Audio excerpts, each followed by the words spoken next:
Imagina un mundo donde la luz no proviene del cielo, sino de la voluntad de un solo hombre. Un mundo donde el orden, la ley y la propia realidad giraban en torno a una figura envuelta en seda, diamantes y un aura de divinidad.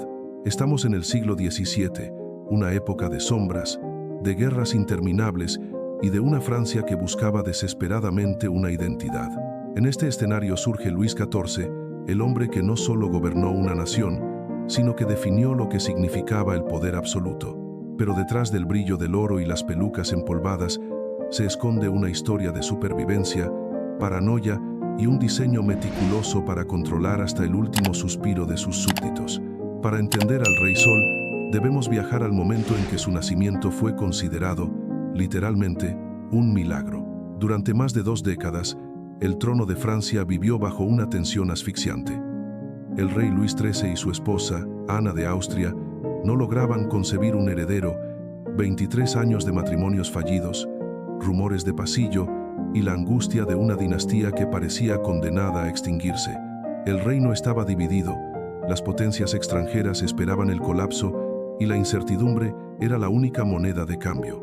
Sin embargo, en 1638, lo imposible sucedió.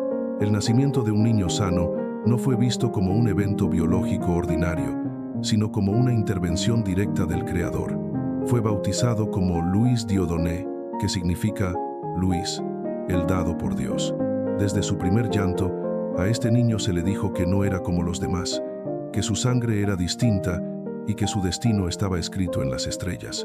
Pero ser un regalo divino no te protege de la crueldad humana. A la edad de 4 años, el pequeño Luis se convirtió en rey tras la muerte de su padre.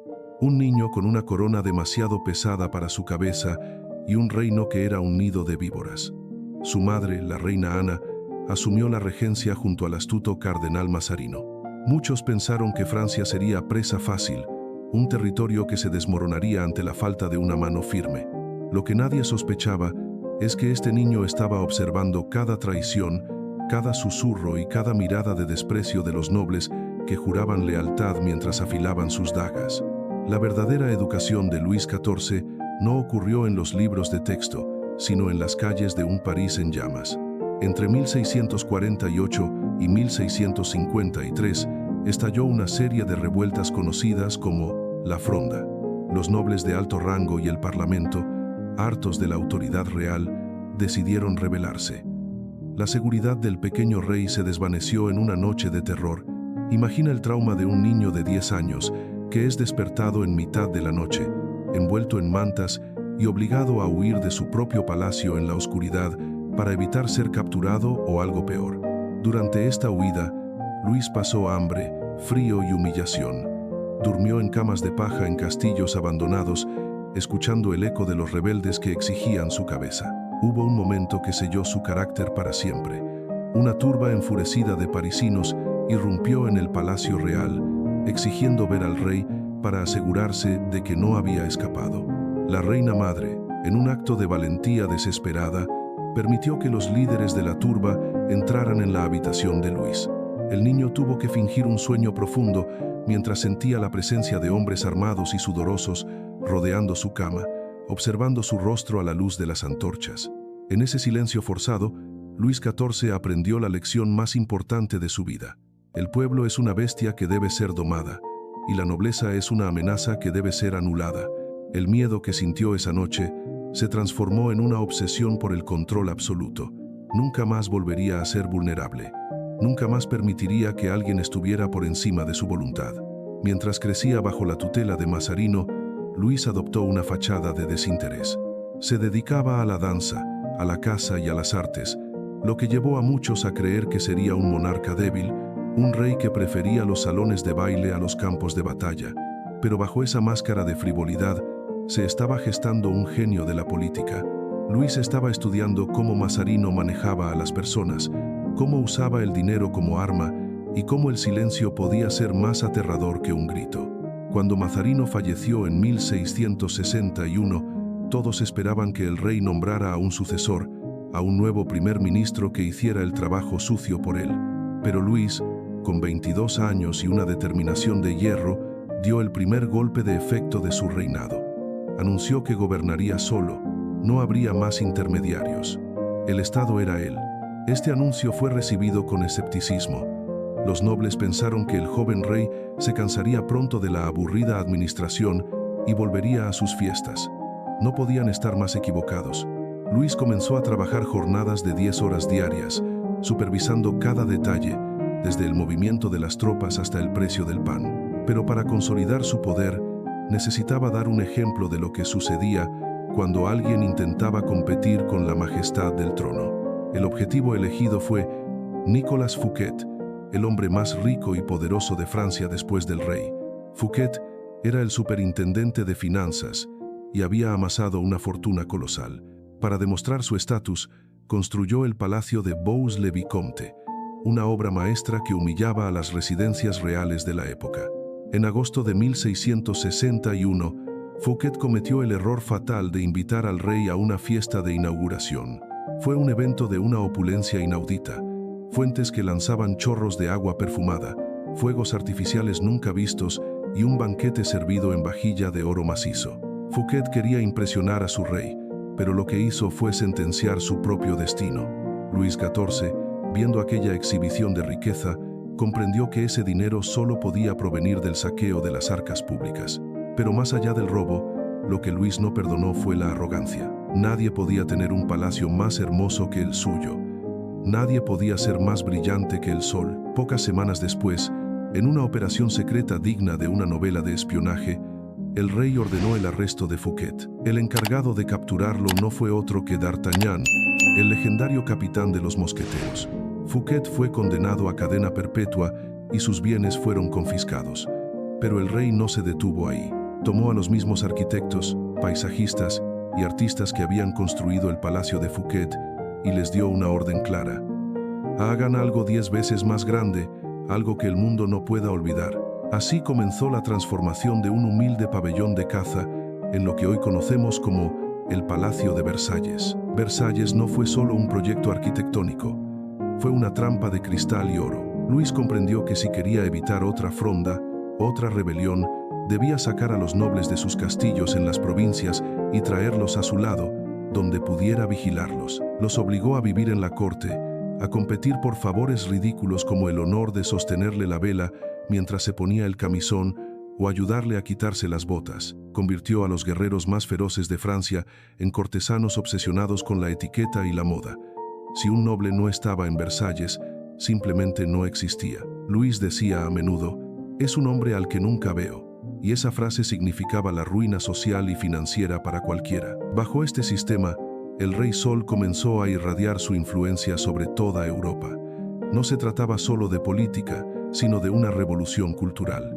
Francia se convirtió en el espejo donde todos querían mirarse. El idioma francés pasó a ser la lengua de la diplomacia y la nobleza desde Madrid hasta San Petersburgo. Luis fundó academias de ciencias, de música, de danza y de pintura. Cada poema escrito, cada cuadro pintado y cada ballet ejecutado tenía un único propósito: glorificar su nombre.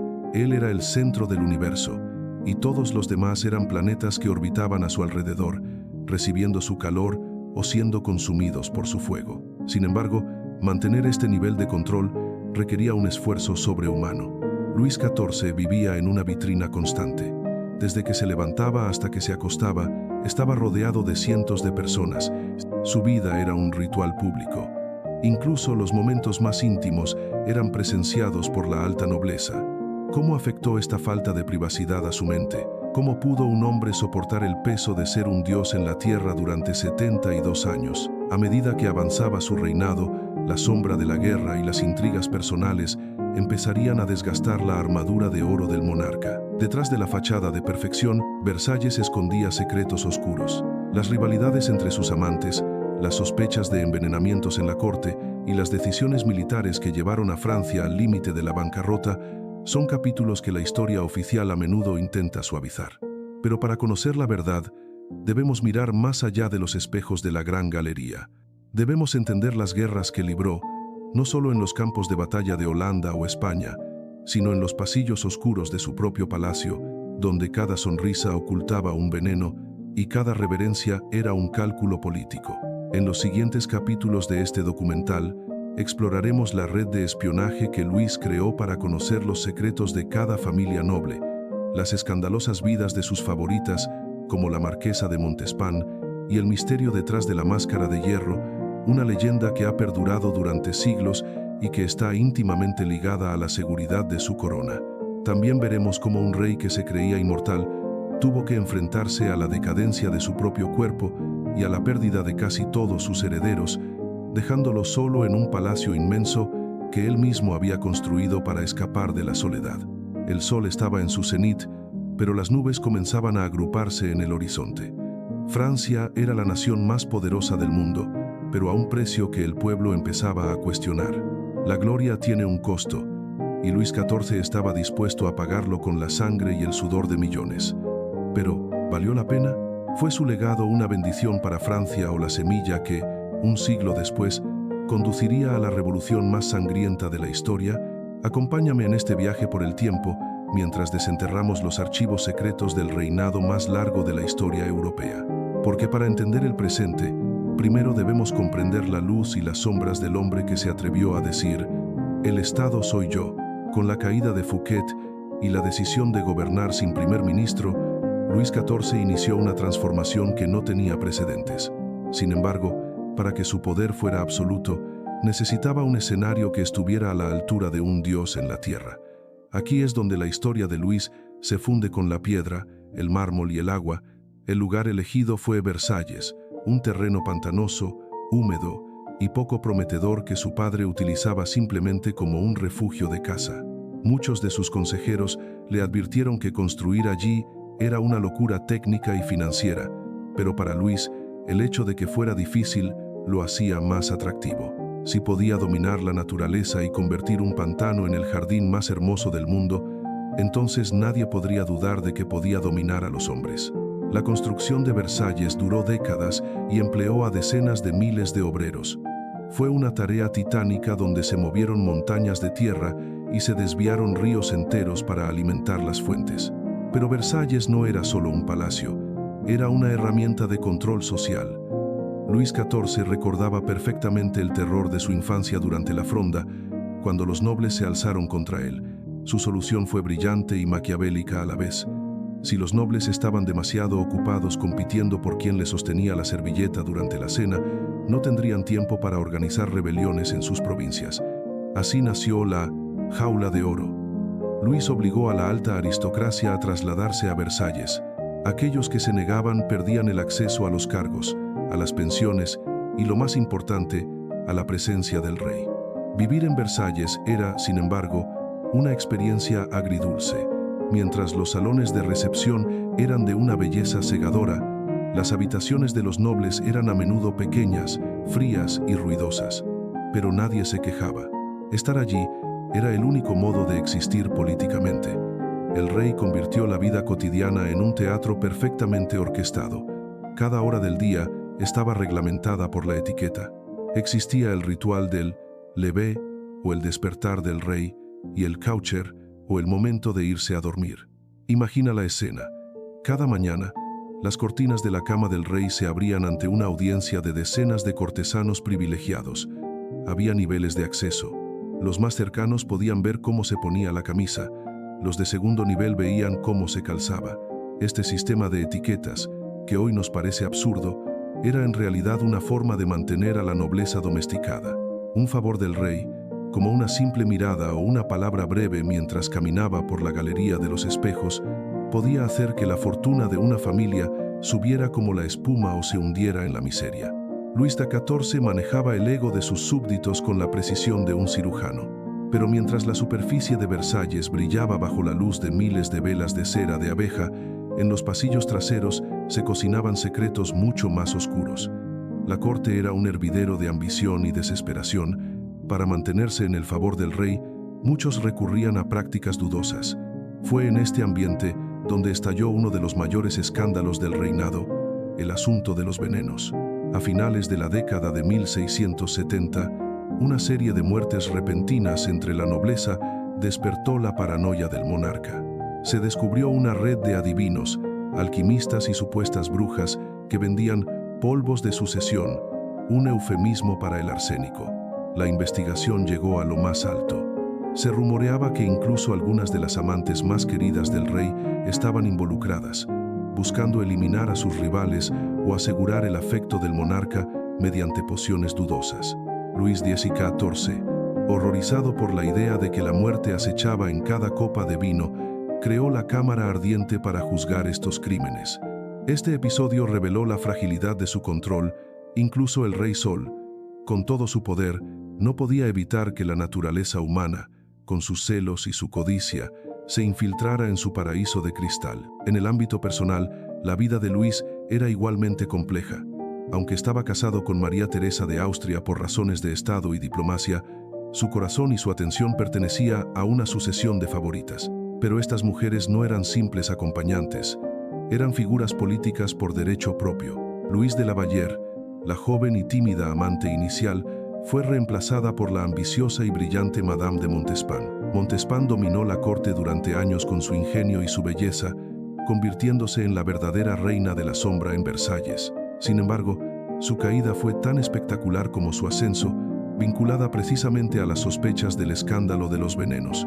Fue en medio de estas turbulencias cuando apareció una figura improbable, Madame de Maintenon. Ella comenzó como la institutriz de los hijos ilegítimos del rey y Montespan, pero su piedad, su inteligencia y su carácter sereno cautivaron a un Luis XIV que empezaba a cansarse de los excesos y el drama. Tras la muerte de la reina María Teresa, Luis hizo algo impensable.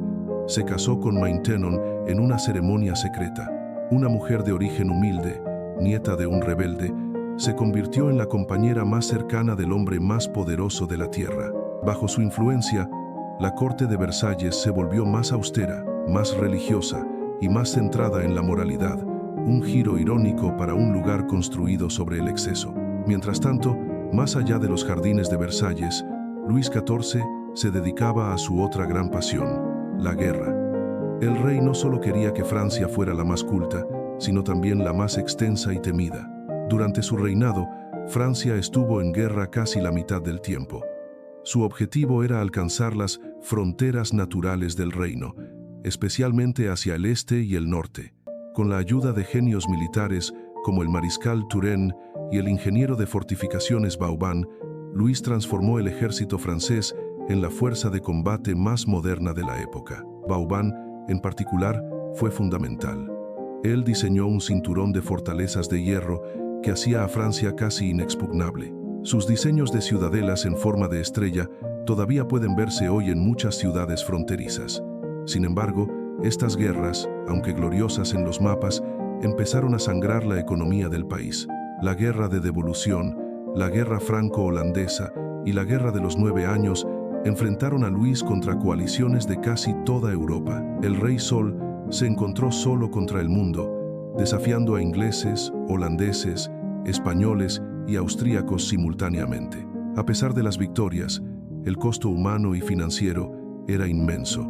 El pueblo llano, que nunca vería los espejos de Versalles, sufría las consecuencias de los impuestos asfixiantes y las hambrunas provocadas por los inviernos gélidos y las malas cosechas. Aquí es donde la veracidad histórica nos obliga a mirar la otra cara de la moneda. El reinado de Luis XIV fue una época de contrastes brutales. Por un lado, el nacimiento de la alta costura, la gastronomía refinada y el teatro de Molière y Racine. Por otro, campesinos que apenas podían permitirse un trozo de pan negro. Luis XIV también buscó la uniformidad dentro de su reino en el ámbito espiritual. En 1685, cometió uno de los errores más debatidos de su gestión, la revocación del Edicto de Nantes. Mediante el Edicto de Fontainebleau, prohibió el protestantismo en Francia. Miles de hugonotes, muchos de ellos artesanos, comerciantes e intelectuales valiosos, huyeron del país hacia Inglaterra, Prusia y América, llevándose consigo su talento y su capital. Luis creía que un solo rey y una sola ley requerían una sola fe, pero el precio de esta intolerancia fue un golpe económico autoinfligido del que Francia tardaría décadas en recuperarse. A medida que el siglo XVII llegaba a su fin, la figura del rey empezaba a mostrar signos de desgaste. Ya no era el joven bailarín que se vestía como el dios Apolo en los ballets de la corte. Los problemas de salud empezaron a acosarlo. Sufría de gota, problemas digestivos crónicos y una dolorosa fístula que requirió una cirugía experimental y extremadamente peligrosa para la época. Lo asombroso es que Luis XIV enfrentó estos dolores con una disciplina casi sobrehumana. Para él, su cuerpo no le pertenecía, era una propiedad del Estado. Debía mostrarse firme y majestuoso incluso cuando sentía un dolor agonizante. La verdadera prueba de fuego, sin embargo, no vendría de sus enemigos extranjeros ni de sus dolencias físicas, sino de su propia familia. El destino, que le había otorgado un nacimiento milagroso, parecía decidido a arrebatarle su legado en el ocaso de su vida. Una serie de tragedias familiares sin precedentes golpearía los cimientos de Versalles, dejando al anciano rey en una soledad que ningún oro podría mitigar. Pero antes de llegar a ese final crepuscular, debemos entender cómo Luis XIV cambió la forma en que el mundo se veía a sí mismo a través del arte y la propaganda. Porque el Rey Sol no solo gobernó Francia, él inventó el concepto moderno de marca país. Cada estatua, cada moneda y cada tapiz enviado a las cortes extranjeras era un mensaje de superioridad. ¿Cómo logró mantener esta ilusión de perfección durante tanto tiempo? ¿Qué papel jugaron sus espías en el mantenimiento de este orden? Y lo más importante, ¿qué había de verdad en el mito del hombre de la máscara de hierro, ese misterioso prisionero que, según se decía, compartía la sangre del propio rey?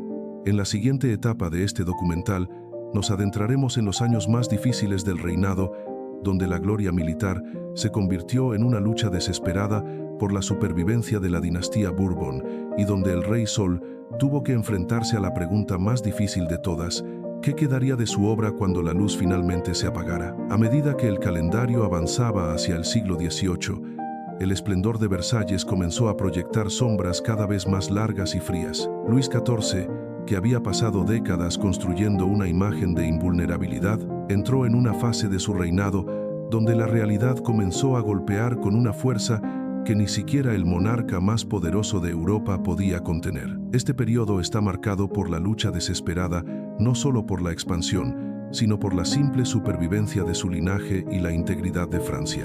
El escenario internacional estaba a punto de cambiar para siempre con un conflicto que pondría al mundo entero en armas: la Guerra de Sucesión Española. El problema era sucesorio.